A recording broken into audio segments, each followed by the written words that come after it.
It's my pleasure to introduce Andrew Cedardahl, and I assure you that it is not just because he is one of the people who decides what my salary is that I say that when the history of the atheist awakening in the United States is written 50 years from now, that his name will definitely be in the pages of what happened.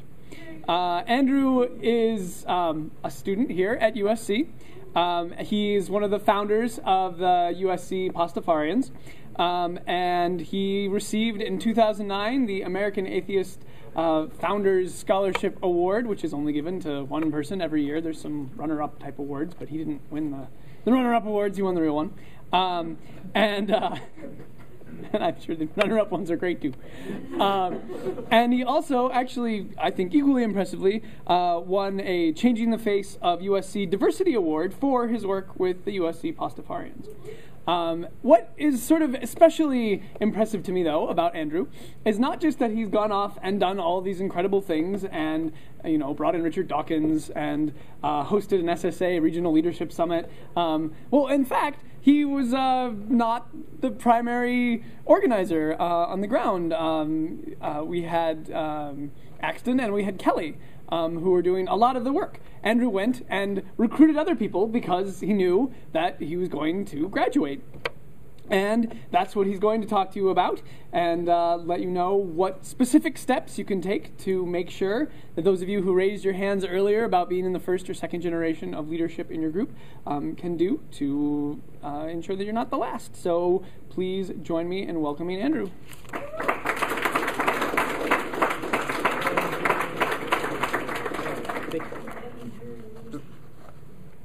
Oh, right. Last mic. I didn't see it.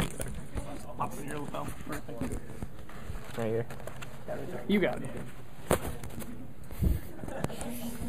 Oh. Is that the wrong side?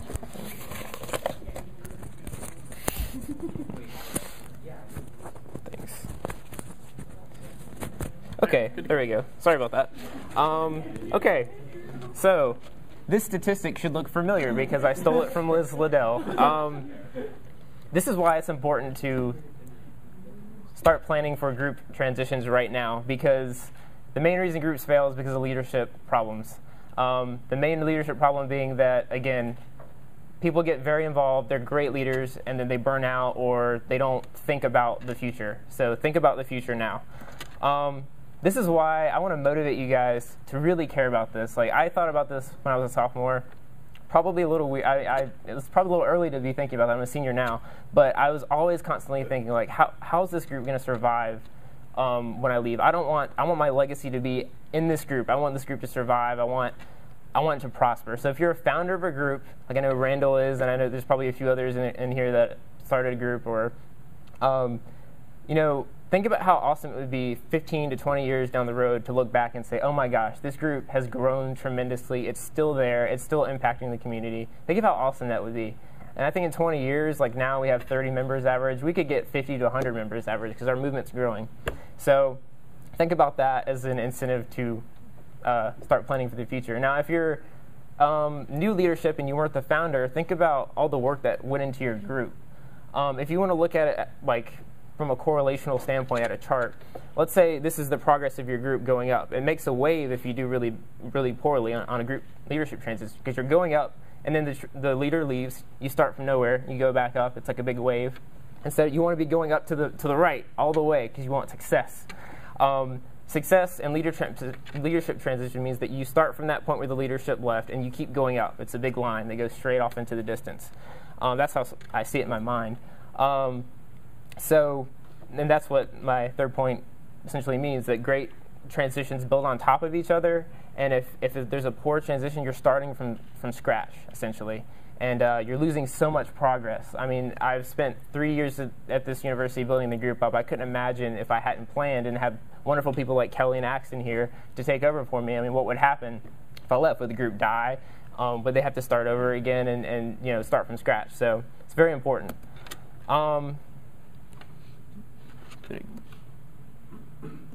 Okay, sorry, I have to hit it really hard. So where do we start? Start now. I'm telling you, like, start now. I don't care how old you are, if you're a freshman, sophomore. Start now. Think about it.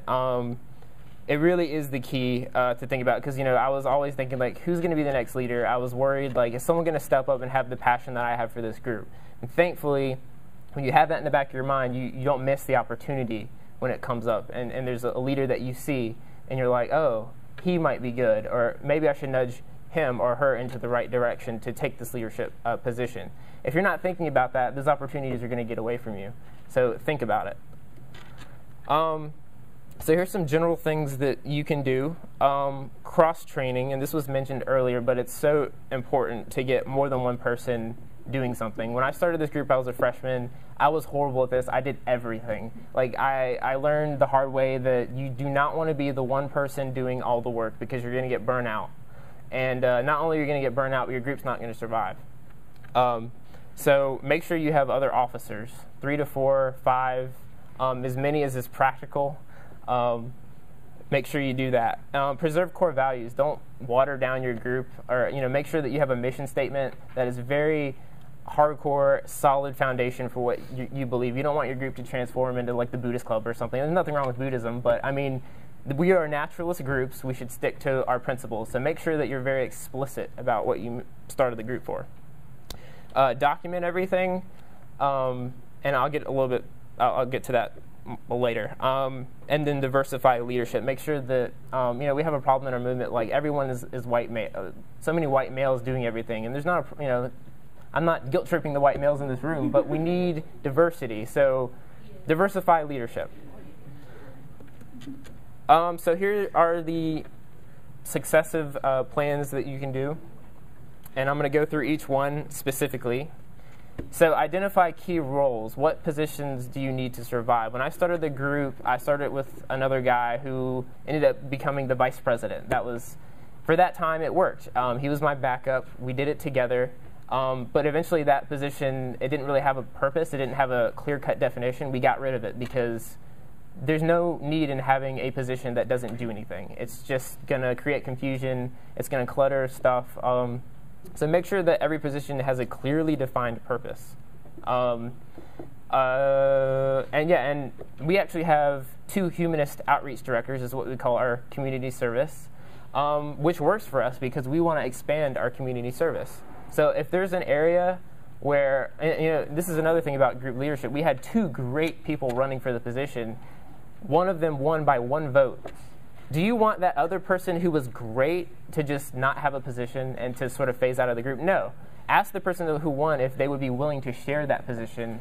And if they're willing to share it, make them co-chairs, if it works. And I wouldn't suggest that for president necessarily. It depends on the group. But a position like community service, that's wonderful. Do it. So that's that.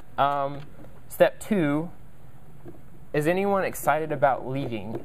I'm going to call out Michael Lambert in here. He's our press release guy. He actually works for our paper, the Daily Gamecock at USC, and he was a member. He's very articulate, very intelligent, came to the meeting, always great points, and he was just a general member.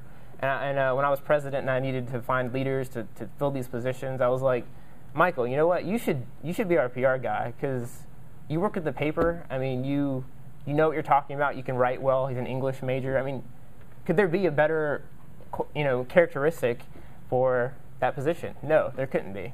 So I nudged him. There's nothing wrong with that, and people still voted on him. So there's, it's not like undemocratic to pick someone out and say, you know what, I think you should run for that position. I think you're good for that position. So do it. Find people that are interested, who have initiative, and Michael showed that initiative. So I was like, you should do it, and he did it, and now we have a great PR guy. So keep that in mind. And always be drawing new people. That goes back into advertising, sort of out of the scope of this. But you want to have a big group of people to draw from. So that really helps when you advertise. And always plan down the road. Always be thinking about, you're the new president. And you have a whole year before officer elections. You need to get people involved and invested in the group, so that by the end of the year, there's not only 5 people coming to the meetings and you're screwed when it comes to with getting officers. Just plan ahead and always be thinking about that. Have that in the back of your mind. and this maybe I'm repeating myself, but don't just message them, meet them in person, and go out and talk and say, so what are you interested in? I see your skills as leaning towards PR. What do you think about that? And this is why I think you'd be great at PR. You're very intelligent. You're an English major. You work for the paper. Blah blah blah. But be honest. Don't say, yeah, you should be the humanist outreach director. But we only do like one service project a year, and then you expect them to do 5, and you're sort of just trying to get them to get the position because you're afraid that no one will do it. Be honest with what you expect out of them, and say, hey, you're the leader, and you're going to decide what's going to happen. The new president's going to decide what's going to happen. But in the past, we've done 2 to 3 groups, and more than likely, we would like to see that continue or even grow. So just be honest, so they know what they're getting themselves into, so that you're sure that they're invested and they're not going to, leave the group or decide in the middle of the year that this is too much work. That's very important that everything is balanced.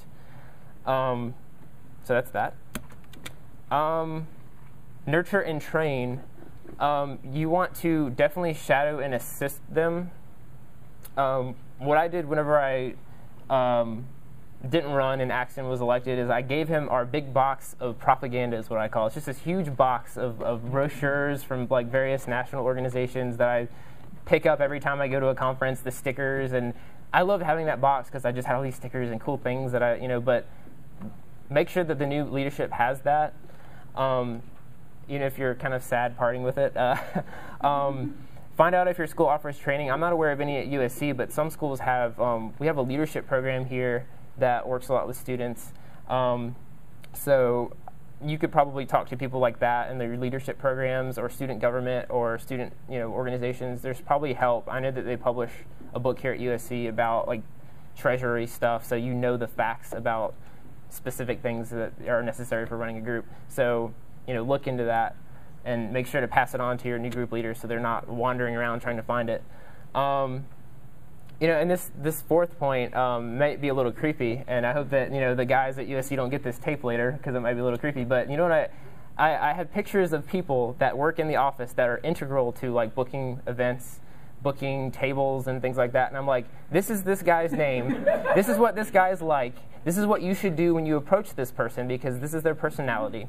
And I'm telling you, these people work behind the scenes, and they make a lot of decisions. They have a lot of pull in the office. And if they like you, and if you're professional, and if you always treat them well, and you send them a thank you card every time the event's done, and you're just so happy to have them working for you, they will pull for you in the office. Like the student organizations rep right here sits in the budget meetings whenever they're doling out money. She can attest to, that group's very professional. They do a good job. So always keep that in mind, and make sure to transfer those leadership, those relationships that you have, and tell the new officers, look, these people work in the meetings. These are their names. This is how you deal with them. And that goes for professors too. I tried to make sure when Axton was our president was elected that we had lunch with Barry so that they knew each other, our advisor, and felt comfortable. If they ever had to work together for something. And I had met a professor in biology who's just excellent at just going after intelligent design. He's just incredibly, and I just met him randomly. And the chances that the new leadership would again meet this person randomly are kind of slim. So you should make sure to tell everyone your contacts that you have in existence so that they can continue utilizing them if they need to in the future.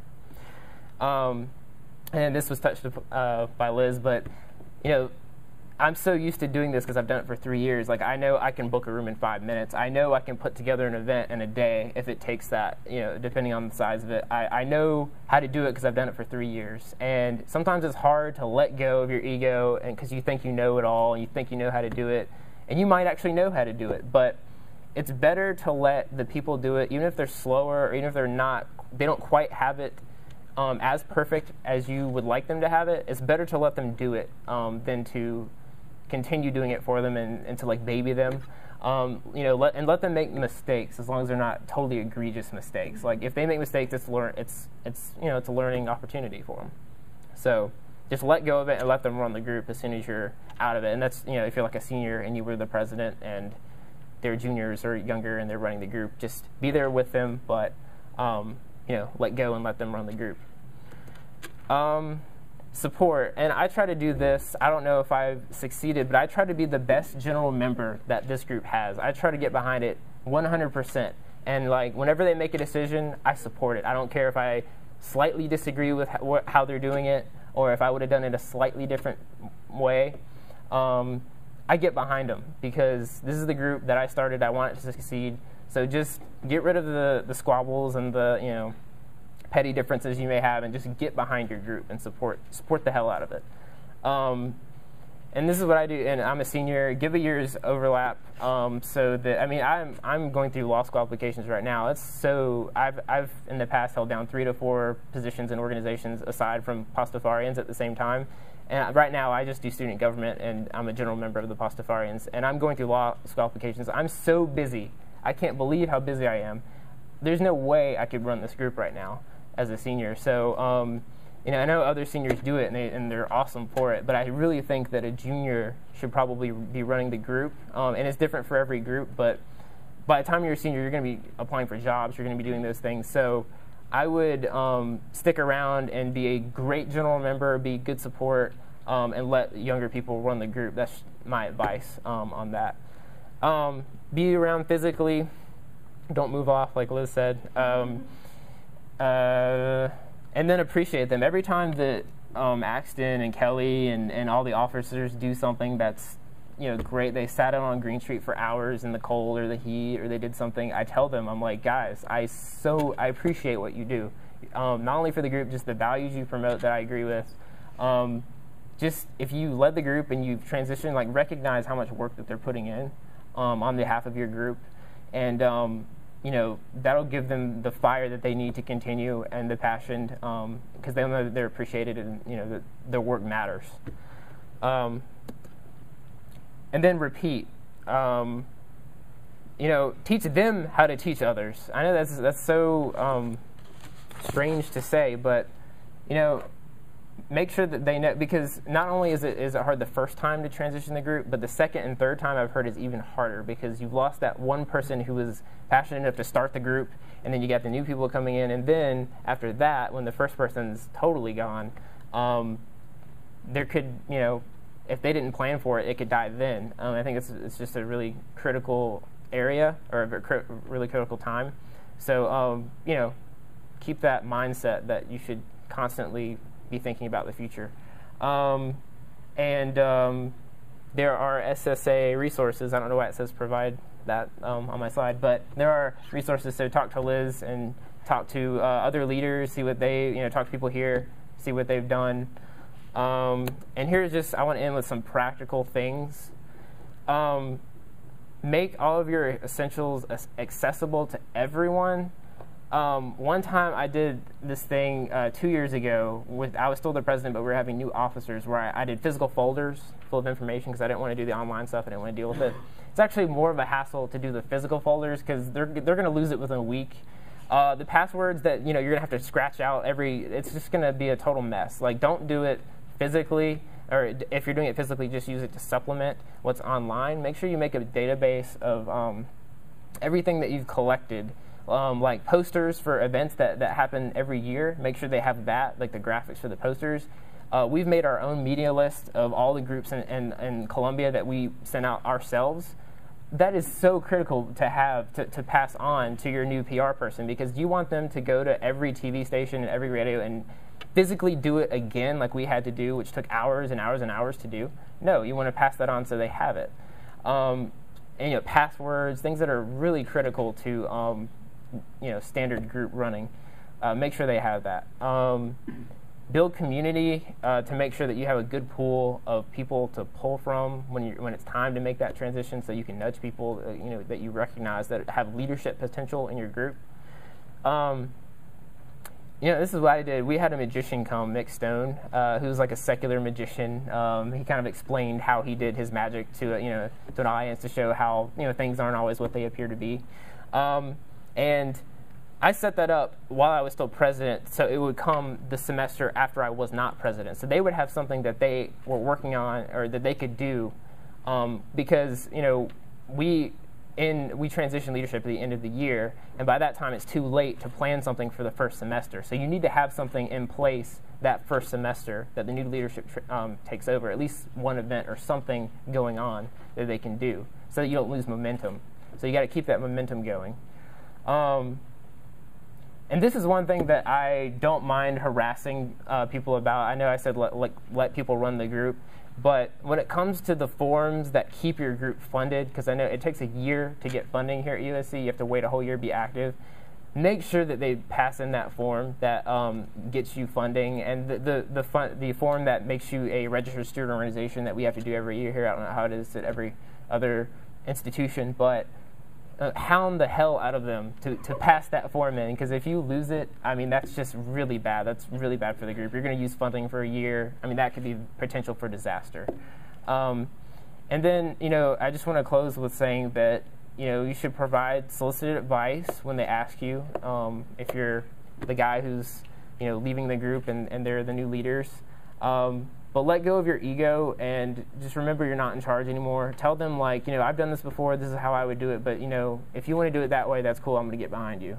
And just don't worry about it. Let them make their mistakes, let them learn, let them take it the direction they're going to take it, because they're the leaders now, and you've given over the reins. It's important to do that. And, we've all heard that statement that organizing atheists is like herding cats. Like, let's get rid of that and just get behind your leaders and be fanatical about your group and the new leaders. So I think that's about it. So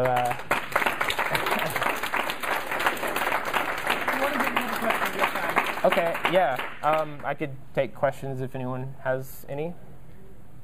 Go ahead. I was actually just going to say, if anybody's looking at at a really good internet database sharing thing, Dropbox is wonderful. Just Dropbox. Everyone write that down. I don't care.